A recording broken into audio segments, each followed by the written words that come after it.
What's up, Cinemaniacs? I am back, and who am I? I am Shane Moore from the CineBros, that you can find us on Facebook.com/CineBros. You can also find us at YouTube.com/TheMovieHouseManiacs. And what did I just do? I just watched the movie In the Heart of the Sea. And this is a movie that was on my most anticipated list for 2015. And it's directed by the incredibly talented Ron Howard. It's also starring Chris Hemsworth, Tom Holland, Cillian Murphy. No, this isn't a superhero film.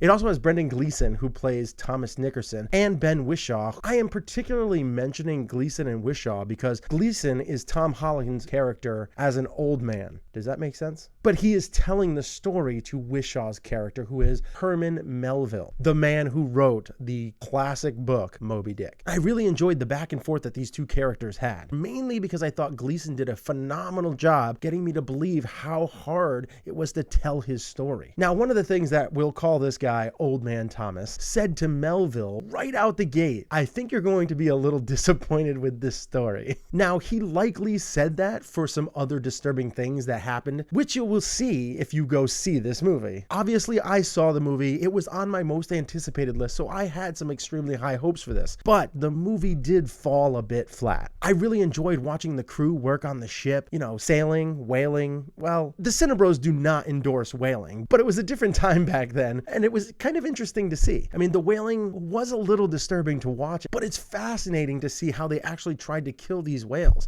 It was insane the way that they went about this. You had to have a little screw loose in your head. Now, I said I liked the crew on the ship and watching them in action, but this crew was supposed to be from Massachusetts. And a lot of these guys, particularly Thor himself, had a difficult time maintaining that Massachusetts accent. Thor had a really difficult time because he kept on slipping in and out from a Mass accent to an Australian accent to an Asgardian accent. And that did really pull me out of the film from time to time. And everyone's buddy, Chadwick Davis, who watched this movie with me, he was blowing a gasket on the way back to the car about the accents. He basically said, why do they even have to do accents? There's no reason for it. Just use your regular voices. And I said something to the tune of some people like them trying to keep it as true to the story as possible, accents included. But with this particular story, and this is something that I didn't mention to him then, but it's something that went through my head, I don't think the accents were really important enough to the story to have to use them in the movie, especially when they weren't used well. But overall, the performances were pretty darn good. Nothing Oscar worthy. I mean, maybe Gleeson might have as a minor role, maybe a supporting character, but no real standouts. The story was just kind of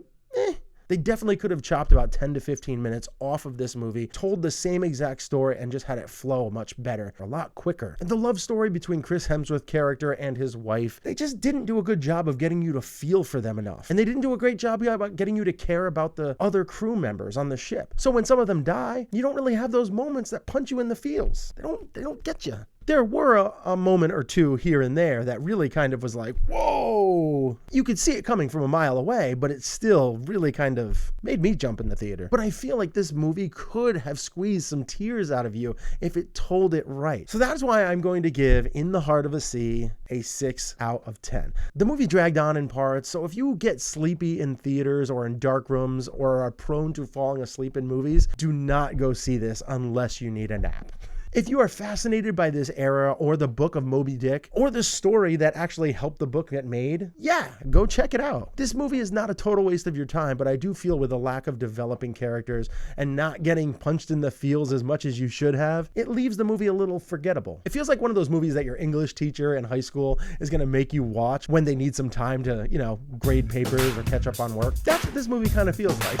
So were you excited to see In the Heart of the Sea? Or are you like me and want to see a Moby Dick movie? After seeing this movie, that's all I want. I want an actual Moby Dick movie. So let me know what you think in the comment section below. I hope you guys enjoyed this review and have a great time at the movies this weekend. I suggest you go see Krampus. Peace! If you watch the show on YouTube, please click that thumbs up and subscribe to our channel. And thank you for watching.